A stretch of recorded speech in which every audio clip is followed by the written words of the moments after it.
Good morning student. Standard 7 chapter number 11 समवायो ही दुर्जयः। निश्चय से समूह कठिनाई से जीतने योग्य है।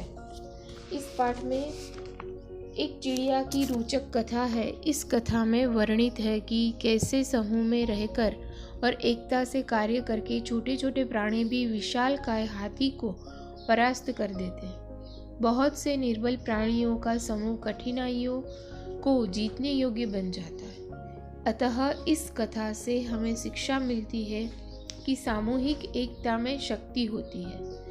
मैं सिर्फ पाठ का अनुवाद करूंगी। पहला पैराग्राफ। प्राचीन काल में एक पेड़ पर एक चिड़िया रहती थी। समय से उसके बच्चे हुए। एक बार किसी मतवाले हाथी ने उस पेड़ के नीचे आकर उसकी शाखा को तोड़ दिया। चिड़िया का घोंसला भूमि पर गिर गया।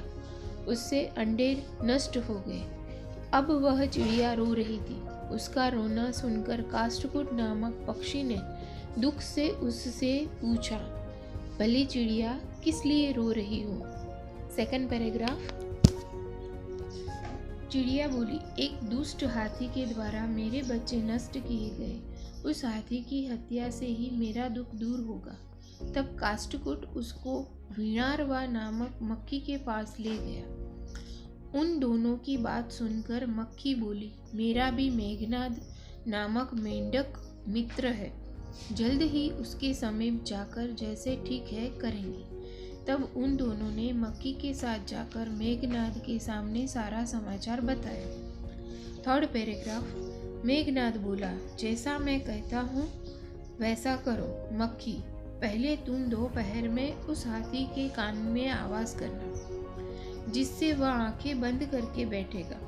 तब काष्ठकुट चोंच से उसकी दोनों आंखें फोड़ देगा। उस प्रकार वह हाथी अंधा यानी नेत्रहीन हो जाएगा। Fourth paragraph. प्यास से पीड़ित वह तालाब पर जाएगा। रास्ते में बड़ा गड्ढा है, उसके पास मैं बैठा दूंगा और आवाज करूंगा। मेरी आवाज से उस गड्ढे को तालाब मानकर वह उसी गड्ढे में गिर जाएगा और मर जाएगा। अब वैसा करने पर वह हाथी दोपहर में मेंढक की आवाज का अनुसरण करके बड़े गड्ढे के अंदर गिर गया और मर गया। और वैसा कहा गया है, निश्चय से अनेक निर्बलों का समूह कठिनाइयों से जीतने योग्य है। अर्थात एकता में ही शक्ति है। Thank you.